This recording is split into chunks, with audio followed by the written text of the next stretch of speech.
Good morning student, welcome to the multicraft ITI college. आप जो पहले जैसे आपको पता है कि मेरा जो क्लास है वो सेकेंड ईयर का इलेक्ट्रिशियन का क्लास चल रहा है, DC जनरेटर का। मैंने चार क्लास जो ऑलरेडी जो है यूट्यूब पे डाल दिया है। अगर आपने उसे नहीं देखा है तो प्लीज़ जो है मल्टीक्राफ्ट ITI के साइट पे जाकर आप उसे देख सकते हैं। आज जैसा कि मैंने पिछले क्लास में आपको बताया कि आज की क्लास में मैं आपको बताऊंगी जनरेटर का जो घूमने का सिद्धांत होता है वो किस नियम पर आधारित होता है।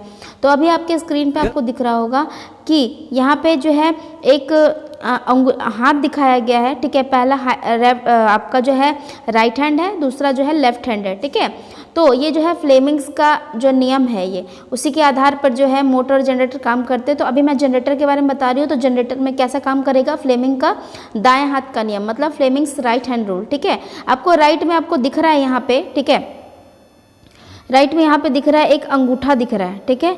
एक जो है फर्स्ट वाला उंगली दिख रहा है, एक जो है मिडिल वाला फिंगर दिख रहा है। क्लियर दिख रहा है अच्छे से। फर्स्ट वाला क्या दिखा रहा है, मोशन दिखा रहा है। क्या दिखा रहा है, मोशन दिखा रहा है, ठीक है। सेकंड वाला क्या दिखा रहा है, आपका जो है फोर्स दिखा रहा है, ठीक है। और थर्ड वाला दिखा रहा है करंट को, ठीक है।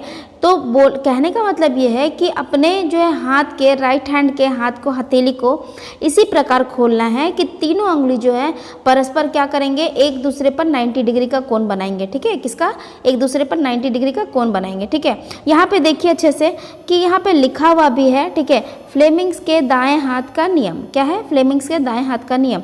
तो जैसा मैंने बताया जनरेटर के घूमने का जो नियम होता है वो फ्लेमिंग्स के दाएं हाथ का नियम। आप खुद भी अगर आपको याद नहीं रहता है तो याद करने का सबसे अच्छा तरीका, जब आप जनरेटर को चालू करते हो तो आप देखो कि इसका जो हैंडल है वो क्या कोई बायां हाथ से घुसाकर उसको चला लेता है, नहीं।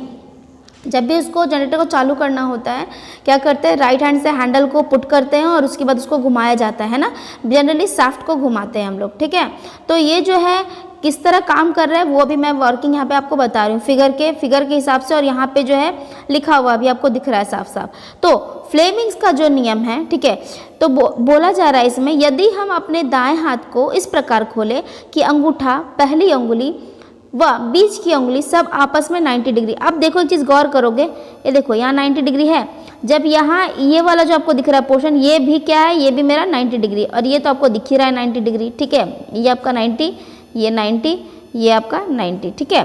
तो यहाँ पे कह रहा है कि तीनों उंगली परस्पर क्या होंगे, आपस में 90 डिग्री का कोण बनाएंगे। फिर अंगूठा जो है क्या करेगा, तब क्या है, तब कंडीशन है, तब अंगूठा क्या है, क्या करेगा, अंगूठा को जो है घूमने वाले चालक की दिशा, चालक मतलब कंडक्टर की दिशा की तरफ, पहली उंगली चुंबक के फ्लक्स की दिशा, और जो बीच की उंगली होगी उसमें पैदा होने वाले करंट की दिशा बताएगी। क्लियर है, समझ में आ रही है बात।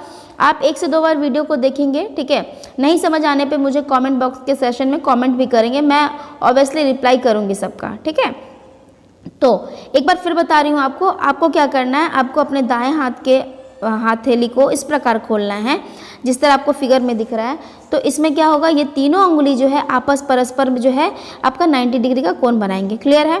तो जब 90 डिग्री का कोण बना रहे हैं, अंगूठा आपका दिख रहा है इस तरह, ठीक है, पहला उंगली और मिडिल फिंगर जो है दिख रहा है इस टाइप का, तब क्या होगा, तो अंगूठा उस टाइम मोशन को दिखाएगा, ठीक है। अंगूठा जो है किसको दिखाएगा, मोशन को दिखाएगा। किसके, तो चालक का जो मोशन होगा, ठीक है। उसके बाद जो है फर्स्ट उंगली है आपका चुंबकीय फ्लक्स को दिखाएगा, और जो लास्ट वाला उंगली है वो किसको दिखाएगा, करंट दिखाएगा। आप याद करने के लिए ऐसे भी बोल सकते हो MFC, ठीक है। आपका जो आप जब राइट हैंड के जो हथेली को इस तरह खोलेंगे तो आपको अगर याद नहीं होता है कि कौन क्या दिखा रहा है, तो आपको करना क्या, अपने हाथ को उस तरह खोलना है और याद करना है सिर्फ MFC क्यों बोल रही हूँ, क्योंकि मैंने इस तरीके से याद किया था, अच्छे से याद हो गया था। M से मोशन, F फॉर फोर्स और C फॉर करंट, ठीक है। उसी प्रकार आपको यहाँ पे दिख रहा है कि फ्लेमिंग्स के बाएं हाथ का नियम, ठीक है। वो तो दायां हाथ था, तो मैंने बोला आपको कि जनरेटर में यूज़ करते हैं। अब आया दायां हाथ मतलब लेफ्ट हैंड, ठीक है।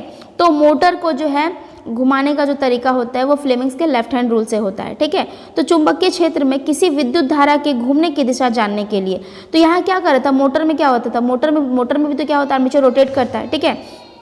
तो घूमने की दिशा जानने के लिए जिस नियम का प्रयोग किया जाता है उसे क्या कहते हैं, फ्लेमिंग्स के बाएं हाथ का नियम कहते हैं। ठीक है, अपने बाएं हाथ को इस प्रकार खोलना है, सेम कंडीशन लागू होगा। ठीक है, सेम कंडीशन लागू होगा। क्या करना है आपको, तीनों उंगली को खोलना है लेफ्ट हैंड का, और तीनों उंगली जो है आपस में क्या होंगे, 90 डिग्री में होंगे। ठीक है, ठीक है, तब क्या करेगा, अंगूठा के साथ वाली उंगली क्या करेगी, चुंबक के क्षेत्र को दिखाएगी, बीच की उंगली करंट को दिखाएगी, तथा अंगूठा क्या करेगा, चालक की घूमने की दिशा बताएगा। ठीक है, तो आपको यहाँ पे फिगर में दिख भी रहा है, यहाँ पे मैं दिखा रही हूँ। ठीक है, यहाँ पे मैं दिखा रही हूँ direction of force of conductor, दूसरा है आपका जो डायरेक्शन ऑफ मैग्नेटिक फील्ड, और तीसरा डायरेक्शन ऑफ करंट। क्लियर दिख रहा है आपको, फिगर में यहाँ पे मैं दिखा भी रही हूँ। इन तीनों में क्या दिख रहा है, तीनों में भी क्या है, इन तीनों में भी क्या है, 90 डिग्री का कोण बना हुआ है। ठीक है, किसका है, 90 डिग्री का कोण। क्लियर है। ठीक है, तीनों अंगूठा, तीनों जो उंगली है उन तीनों के बीच में 90 डिग्री का कोण बनेगा।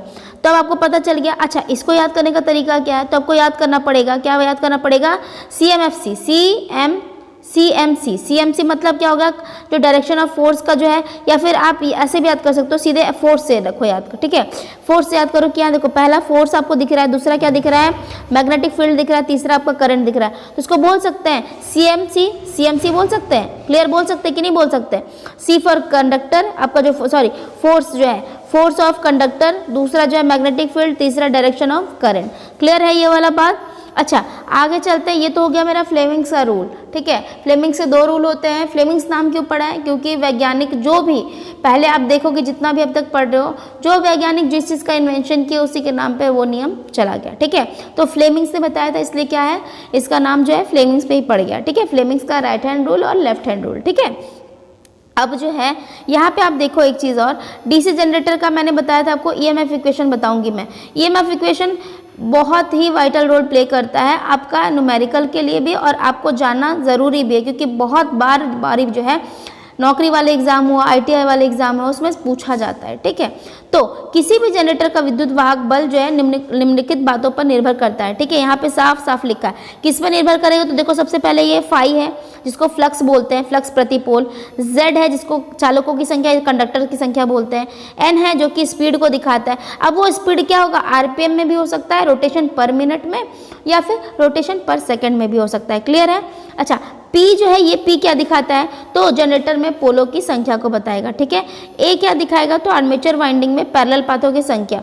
और ई जो ई है, ये क्या दिखाएगा, उत्पन्न विद्युत वाहक बल, किसमें, वोल्ट में। मैंने आपको बताया है पहले ही कि ईएमएफ और वोल्टेज क्या होते हैं, सेम होते हैं, क्योंकि बहुत बार क्या होता है, बच्चे को कन्फ्यूज़न होता है कि ईएमएफ और वोल्टेज क्या अलग अलग चीज़ है। नहीं, ईएमएफ क्या है या वोल्टेज क्या है, एक तरह का प्रेशर है जो क्या करता है, इलेक्ट्रॉन को एक जगह से दूसरी जगह भेजता है ना, एक जगह से दूसरी जगह ले जाता है। ठीक है, किसी बल द्वारा। तो विद्युत वाहक बल बोलो या फिर वोल्टेज बोलो, बात सेम है आपका। ठीक है, तो यहाँ पे बोलता है, ठीक है, कि उपरोक्त इन सभी टर्म्स से मिलकर बनी समीकरण निम्न प्रकार की हैं, जिनमें डीसी जनरेटर विद्युत वाहक बल तय करता है। मतलब क्या है कि आपका जो डीसी जनरेटर उसमें ईएमएफ इक्वेशन पूछा जाता है, तो इन सब को मिलाकर, ठीक है, इन सब को मिलाकर जो है डीसी जनरेटर का जो है आपका डीसी जनरेटर का ईएमएफ इक्वेशन तैयार होता है। अभी जो है आपको दिखा रही हूँ आगे ईएमएफ इक्वेशन क्या है। तो अब देखो यहाँ पे सारा चीज़ उसमें पुट होगा। देखो यहाँ पे फाई दिख रहा है आपको, जेड दिख रहा है, एन दिख रहा है, पी दिख रहा है, ये ए दिख रहा है। ठीक है, यहाँ पे वोल्ट दिख रहा है और ये ई दिख रहा है। ई क्या है, ईएमएफ है, इसलिए यहाँ पे इसका जो है आपका जिसको बोलते हैं कि यूनिट जो है वहाँ देता है, यहाँ पे वोल्ट दिया है। ठीक है, अब जो है आप देखो यहाँ पे फाई जो है क्या है, फाई आपको क्या दिख रहा है, यहाँ पे फाई क्या दिख रहा है, यहाँ पे फाई दिख रहा है आपका फ्लक्स प्रति पोल वेबर में। ठीक है, ये जेड क्या दिख रहा है, तो जेड क्या है, कंडक्टर की संख्या। एन क्या है, तो स्पीड की संख्या। ठीक है, संख्या नहीं, स्पीड। ठीक है, वो चाहे वो आरपीएम में हो या फिर आरपीएस में। पी है क्या, ये पोल है। ठीक है, कितने पोल है, हो सकता है कि यहाँ पे 2 पोल हो। ठीक है, ये एन पोल, ये मेरा एस पोल। हो सकता है कि 4 पोल हो।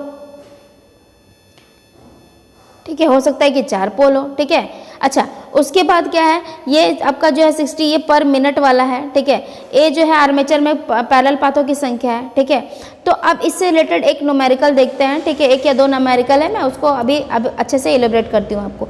आपको समझ में आया कि ये ईएमएफ इक्वेशन आपको कंठस्थ होना चाहिए, जनरेटर में जो है कंठस्थ होना चाहिए, क्योंकि अगर आपका कंठस्थ नहीं हुआ तो आप कभी भी इक्वेशन को या फिर आप जो है न्यूमेरिकल को सॉल्व नहीं कर पाओगे। ठीक है, बढ़ते हैं न्यूमेरिकल की तरफ। आपको यहाँ पे बना बनाया न्यूमेरिकल दिख रहा है, मैं इसको अच्छे से इलिब्रेट कर देती हूँ। ये क्वेश्चन आया हुआ है एनसीईआरटी में, देख लो आप, यहाँ पे 2010 में आया था, ठीक है। तो क्वेश्चन क्या बोलता है, मैं क्वेश्चन अच्छे से इलिब्रेट कर रही हूँ आपको ताकि अच्छे से क्लियर हो। एक 4 पोल लैप वाइंडिंग आर्मेचर में 800 कंडक्टर हैं और प्रति पोल फ्लक्स 0.05 मीटर वेबर, ठीक है। तो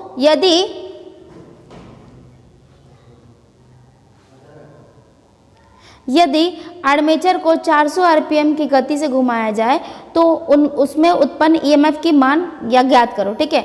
तो यहाँ पे कंडीशन दो दिया है, यदि आर्मेचर जो है आपका वेव वाइंडिंग हो और फिर या फिर एक जो दिया था आपको दिख रहा था यहाँ पे कि लैप वाइंडिंग हो, ठीक है। यहाँ पे दिख रहा है आपको लैप वाइंडिंग हो, तो दोनों में हमको ईएमएफ निकालना है, ठीक है। अच्छा, तो जो दिया है न्यूमेरिकल बनाने का तरीका है सबसे सिंपल कि जो दिया है आपको उस तरह उसको उतार दो यहाँ पे सबसे पहले, ठीक है। और जो नहीं दिया है क्या निकालना फाइंड करना वो भी लिखो ताकि आपको कंठस्थ हो ये चीज़ कि हाँ आपको फाइंड क्या करना है, ठीक है। तो देखो यहाँ पे पी दिया था आपका 4 पोल दिया है, बोलो यहाँ पे 4 पोल है, देखो यहाँ पे पहला लाइन में लिखा हुआ है, ठीक है।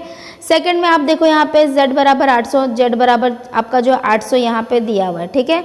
उसके बाद n दिया है 400 आरपीएम, देखो यहाँ पे n 400 आरपीएम दिया हुआ है, ठीक है। उसके बाद आप देखो यहाँ पे a बराबर 4 दिया है, ठीक है। a बराबर 4 पोल जो है तो आर्मेचर में पैरेलल पाथों की संख्या क्या होंगी, बराबर होंगी क्योंकि लैप वाइंडिंग है, ठीक है। उसके बाद आप देखो यहाँ पे वेबर दिया है 0.05 वेबर, ठीक है। अब इसका फॉर्मूला क्या था, फॉर्मूला कहता है कि EMF is equal to 5Zn/60 into P by A volt, ठीक है। ये तो यूनिट हो गया आपका यहाँ पे, ठीक।